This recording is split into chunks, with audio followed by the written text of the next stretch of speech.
Në një akt solidariteti dhe humanizmi, Agjencia Investigative Stop Krimi zhvilloi një nismë bamirësie pranë Drejtorisë Vendore të Policisë Shkodër, ku u shpërndan dhurata për fëmijët e punonjësve të policisë së shtetit që kanë rënë në detyrë, si shenjë respekti dhe mirënjohje për sakrificën e tyre.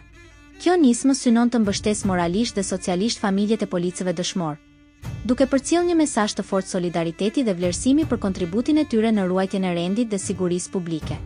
Në realizimin e kësaj nisme humanitare kontribuan me donacione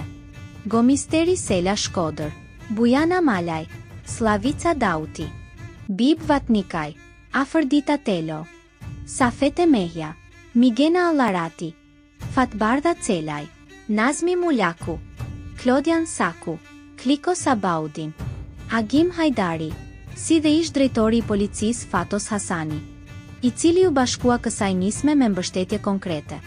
Aktiviteti u drejtua nga drejtori ekzekutiv i Agjencisë Investigative Stop Krimi Fatmir Sena në bashkëpunim me Desentila Domi, Heroina Ruçi dhe Vangjel Mita,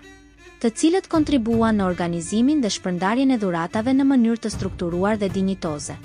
Agjencia Investigative Stop Krimi shpreh falënderimet e saj të veçanta për zotin Gentian Berberi, drejtori i Policisë së Shkodrës, për pritjen, bashkëpunimin dhe mbështetjen e treguar në realizimin e kësaj nisme humanitare, duke dëshmuar edhe një herë rëndësinë e bashkëpunimit ndërinstitucional në shërbim të komunitetit. Agjencia Investigative Stop Krimi rithekson angazhimin e saj të vazhdueshëm për të qenë pranë familjeve të dëshmorëve të policisë dhe për të promovuar vlerat e solidaritetit, humanizmit dhe përgjegjësisë sociale në shoqëri.